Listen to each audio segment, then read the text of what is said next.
Kasi to quote the President, I think President Marcos announced a railway renaissance.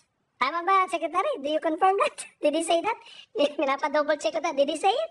Yes, Your Honor. That's correct. There will be a railway renaissance. That's Kayo ba ang correct. boss niyo, sir? Principal ninyo. Oh. And then 3 railway projects are on hold. Ayaw po nilang sabing abandon. Ang sinabi nila, on hold. So how do we reconcile words with reality? Di ba Apat po, Your Honor, Mr. President. Sa tatlong railway,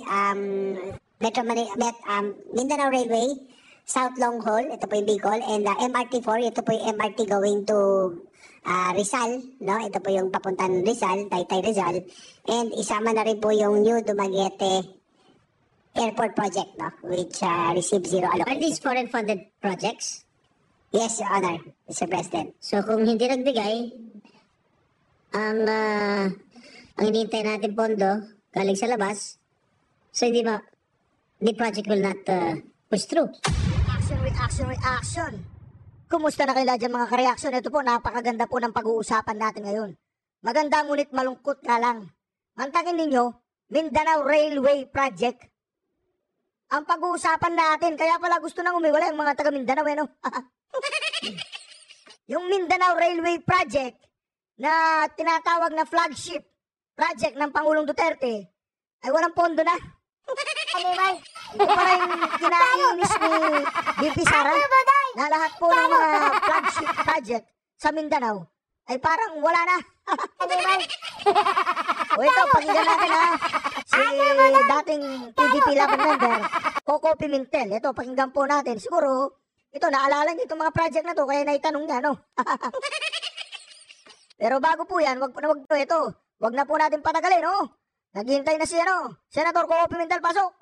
Ito nga, nalulungkot ako nung narinig ko rin sa ating sponsor kanina na yung Project Management Office ng Mindanao Railway Program, 3 tao na lang, sabi ni Senator JV. Before the Duterte administration, alam ko yan, 2 tao yan. I think nasa Cebu pa ata. Oh, wala nga sila sa Mindanao, nasa Cebu lang yata sila. Pagdating ng Duterte administration, headline yan eh. Headline project yan eh. Mindanao Railway. Flagship project yan eh. And then after the Duterte administration, 3 tao na lang. So, how come ganyan tayo mag-decide parang naligo lang tayo, naisipan natin paglabas natin sa shower, sabihan natin, gawa tayo ng railway, tapos naligo naman yung new leader, paglabas niya, sabi niya, hindi, ayaw na natin, gano'n? Is that how we decide? Ngayon, napag-ahalata na po ang gobyerno ni Marcos Jr. Nakakalahati na. Talagang napakasalimuot nito, no? Mindanao Railway Project. Nahinto. Alam ko po ang partner natin dyan, China eh. China ang partner natin dyan. So, ituloy po natin ito. Di ba, nakakalungkot yung mga taga Mindanao. Shout out sa inyo lahat, mga kareaksyon natin taga Mindanao, taga Visayas. Nakakalungkot po yan. Ang takin ninyo, pagpasok ni Marcos Jr., hinto, walang budget. Flagship project ng Pangulong Duterte yan. Nasaan yung tinatawag nilang build better, ano yun? Hindi ko alam ko yung build.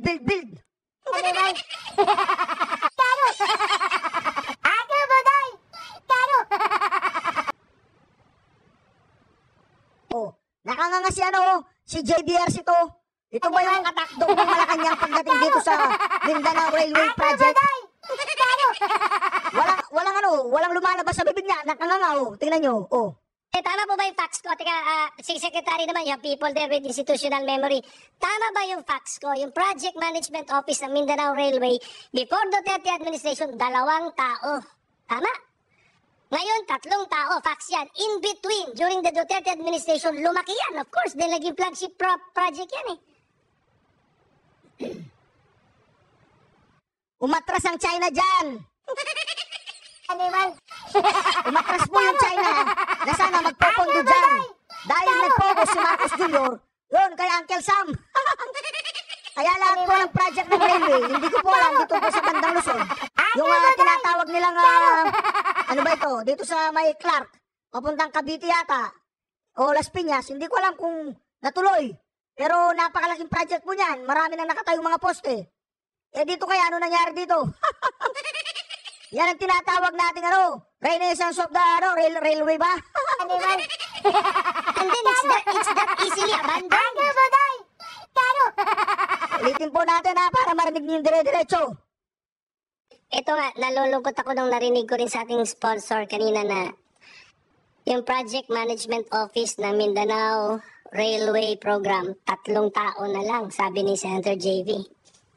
Before the Duterte administration, alam ko yan, 2 tao yan. I think nasa Cebu pa ata.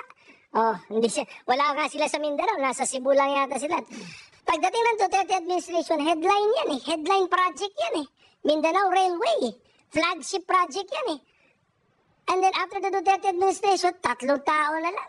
So, how come ganyan tayo mag-decide parang naligo lang tayo, naisipan natin paglabas natin sa shower, sabihan natin, gawa tayo ng railway, tapos naligo naman yung new leader, paglabas niya, sabi niya, hindi, ayaw na natin. Gano'n? Is that how we decide?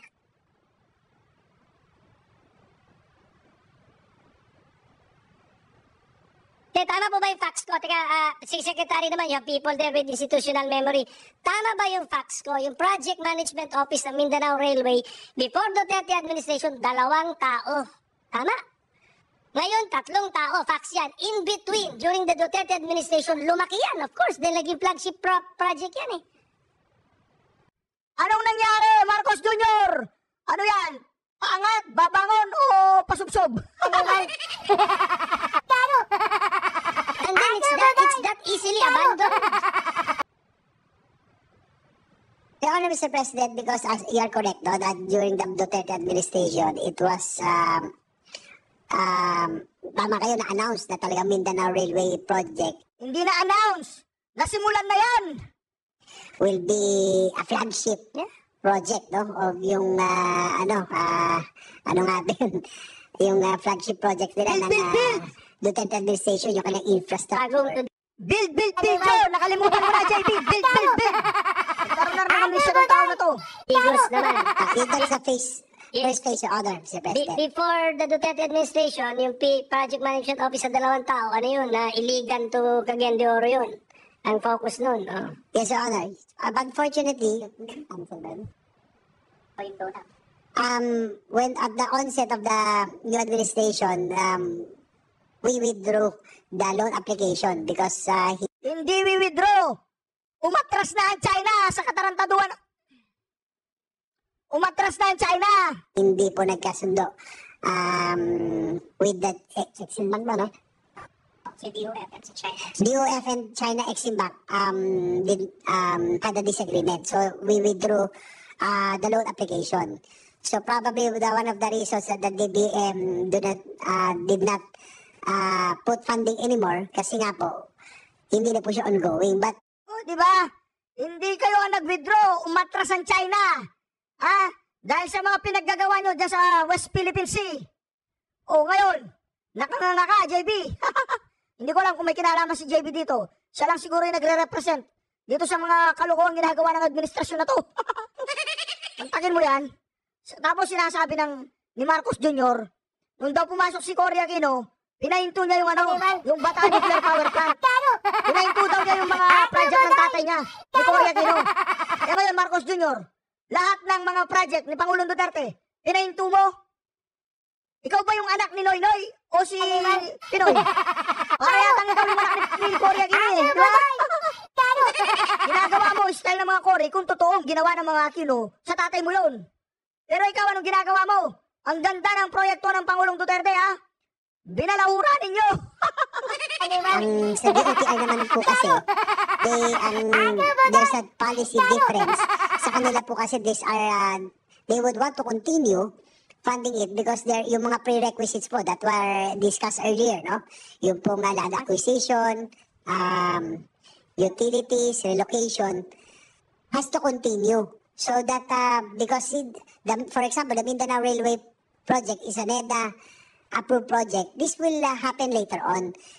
But we're hoping that the DOTR is hoping that the Mindanao Railway project will still be funded para po yung mga prerequisites will be taken care of.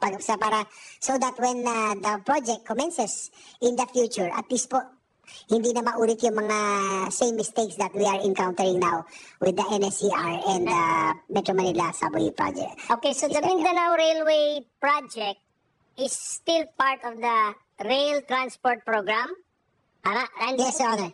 And then when you planned your budget, what is the amount that you gave to the project? So Mindanao Railway project, under a program siya. So magkano po? Your Honor, Mr. President, the DOTR is requesting 5.4 billion, Your Honor.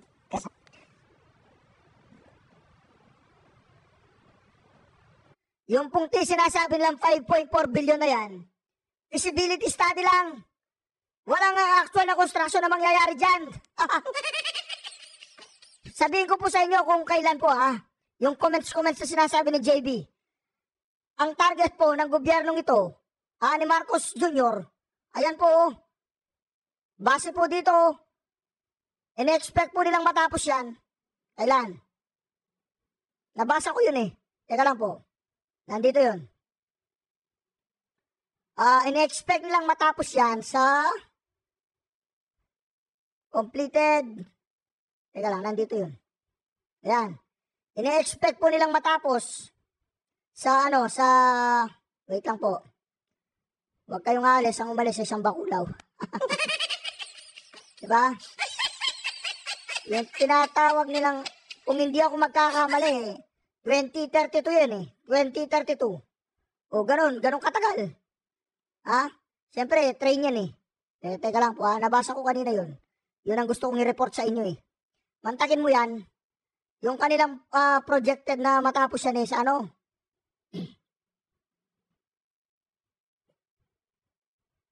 ito. Ito.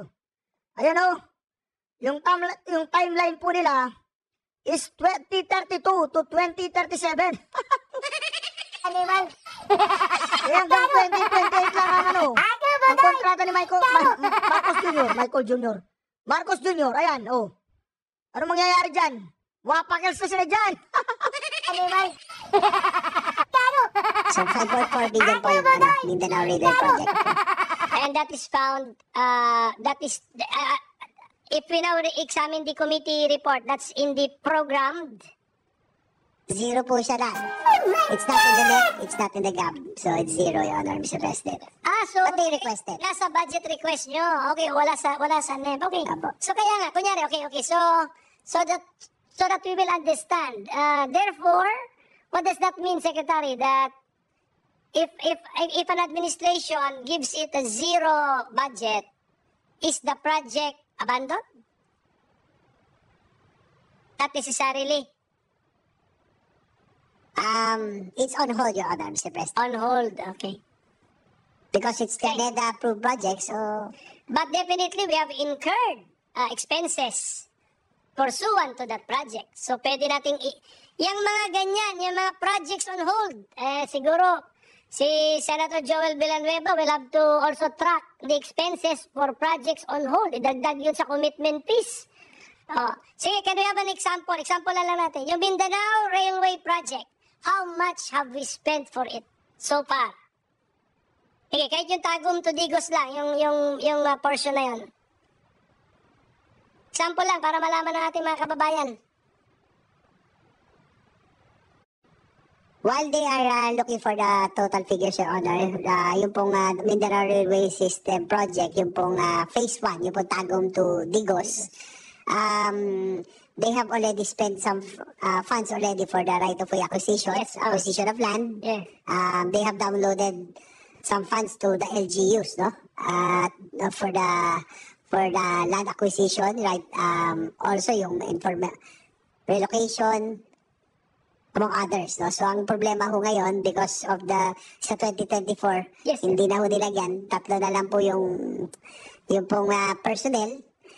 in Mindanao Railway, yung monitoring will be a challenge, Your Honor. That's why, in-examplean po natin now, how wasteful we are with our money. But this is yung hindi naman ito numpisahan sa time ni Secretary, but pinapakita lang po natin yung sistema natin sa gobyerno kasi pera naman ng taong bayan yan eh. Oh, so, ilan po yun? Magkano po yun? Sample lang, example. Applyan natin.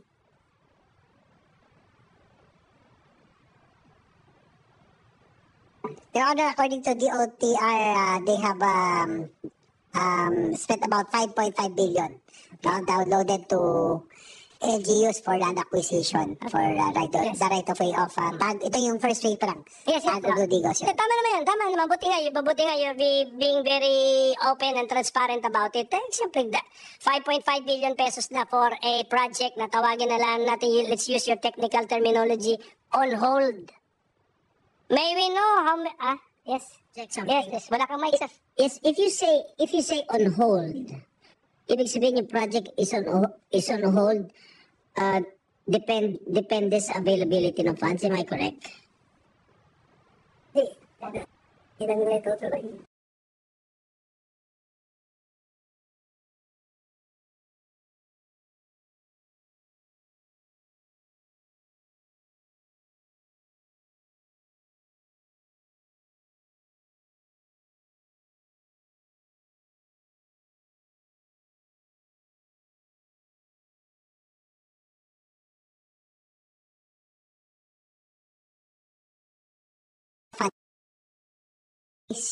For 2025, Your Honor, Mr. President, yung kanila pong 5.4 billion, yung sa net po is zero. So talagang on hold po ito. So, paano yun kung wala nang mga funds na darating? So, anong magiging, nung structure niya? Magiging white elephant? Kung wala na, halimbawa, ang pondo dumating, what will happen to the structure that has been started?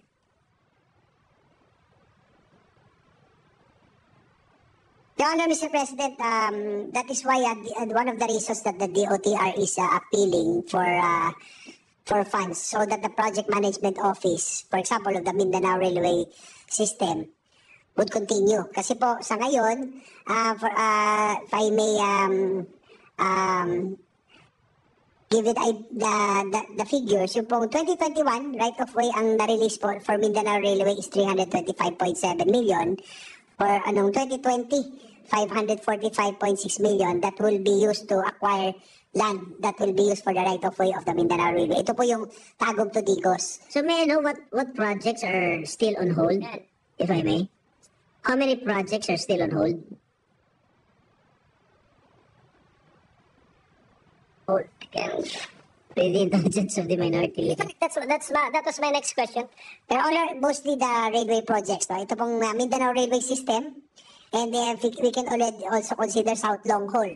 Although may funding siya ng konti noong 2024, kung hindi rin po mapupunta to, it will be on hold also. Ito yung South Long Haul, ito po yung Bicol line, no? From Metro Manila going to... So how many projects all in all, Mr. Sponsor? Total. Priority na priority. Apat po, Your Honor, Mr. President. Sa tatlong railway, Mindanao Railway, South Long Haul, ito po yung Bicol, and MRT4, ito po yung MRT going to Rizal, no? Ito po yung papuntang Rizal, Taytay Rizal, and isama na rin po yung New Dumaguete Airport Project, no? Which received zero allocation. Are these foreign funded projects?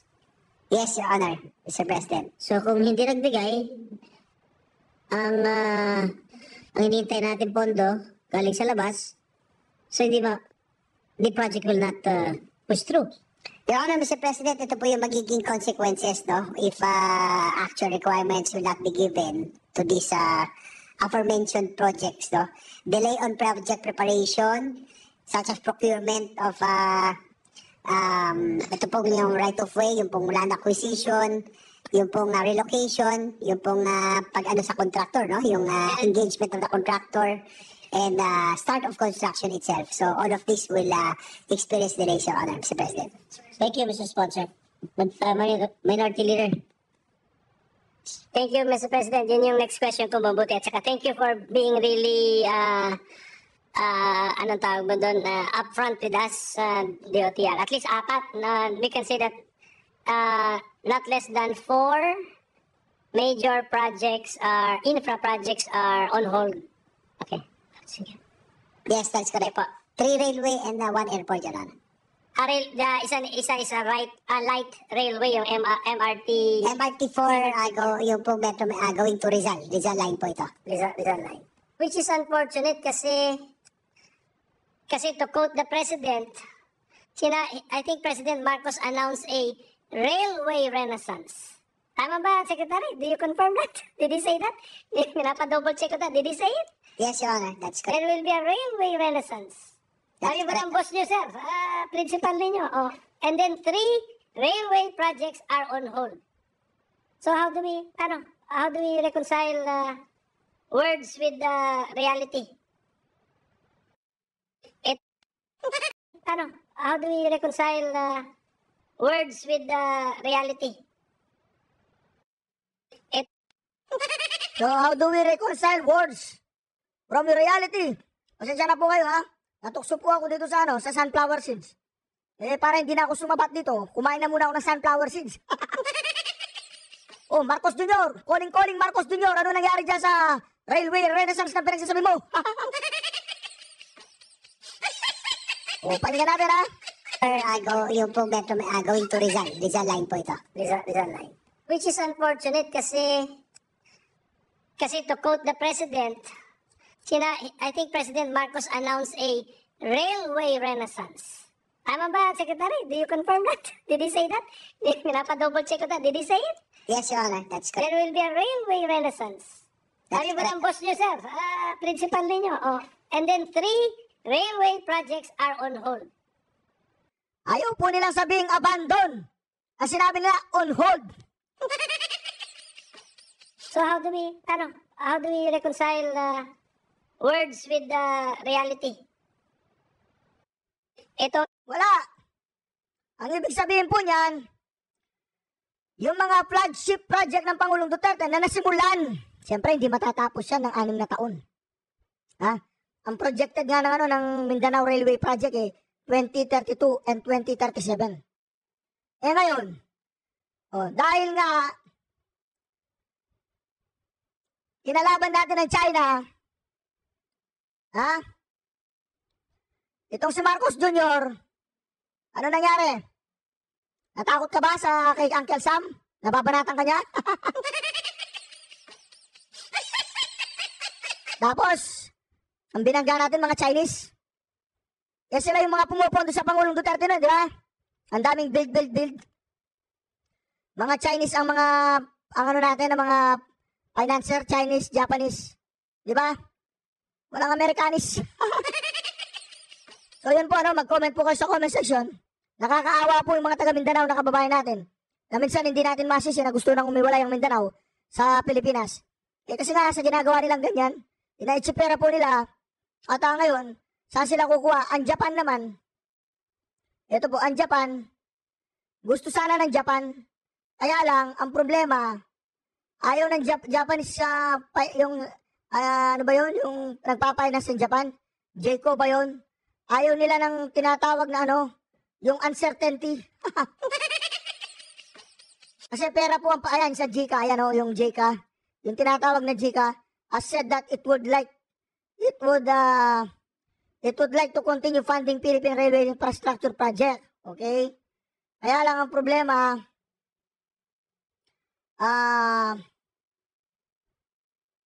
iba to. Kaya lang ang problema po sa JICA, we have a long list, We have a long list for the railway sector from the viewpoint of JICA management.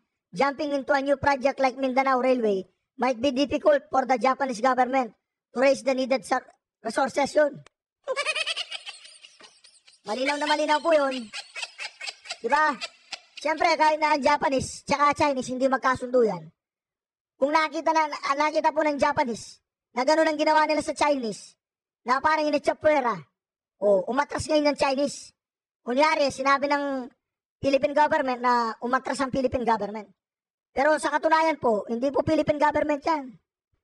Yung financier natin, Chinese partner, umatras na. Oh, dahil nga dyan sa West Philippine Sea. Oh, ngayon, sinong panalo? Ha? Eh di si New York, induran-duran ang panalo. Huwag po ninyong kalimutang mag-subscribe mga ka-reaction para patuloy po ang ating